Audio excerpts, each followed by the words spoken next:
Assalamu alaikum. Welcome to my channel Ever Best Arabic Advisor.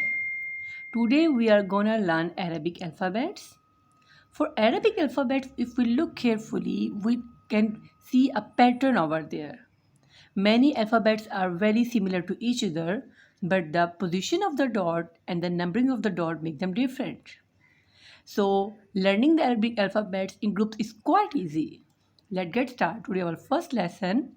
In first lesson we will learn about the group number 1. It includes two letters Alif and Hamza. Alif and Hamza. Alif, Hamza. Alif is the first letter of Arabic alphabets and Hamza is the second last. As Arabic alphabets includes 29 letters. But why we gather them together under one group, the first letter and the second last letter, I will explain you a little later. First, let's learn about how to write these letters. What is a phonics?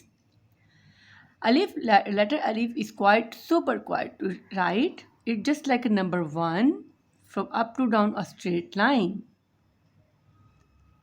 That's it, Alif. And for Hamza, half circle and then a straight line. Hamza.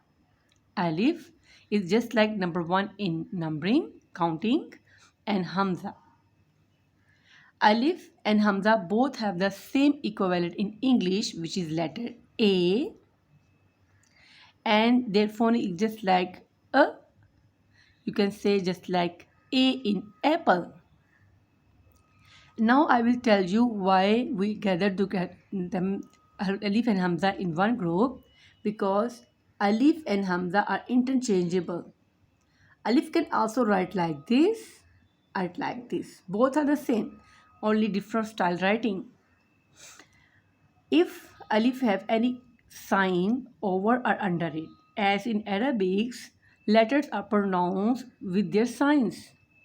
If Alif has fatha over it, or kasra under it, or dumma over it, or jazm over it, then it transforms from Alif to Hamza.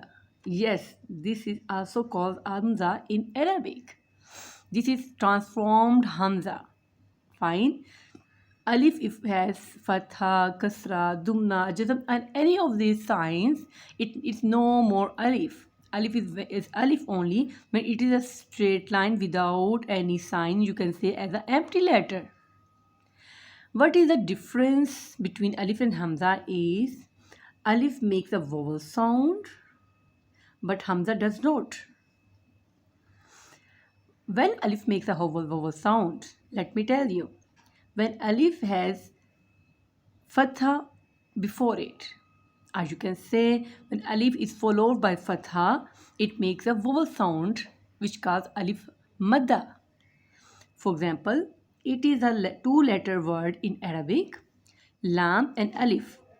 When lam has zabar and it is followed by alif, it makes the alif madda. As you can say, it is another letter of Arabic, jim. It is attached with letter alif and it is followed by fatha. It is also alif madda.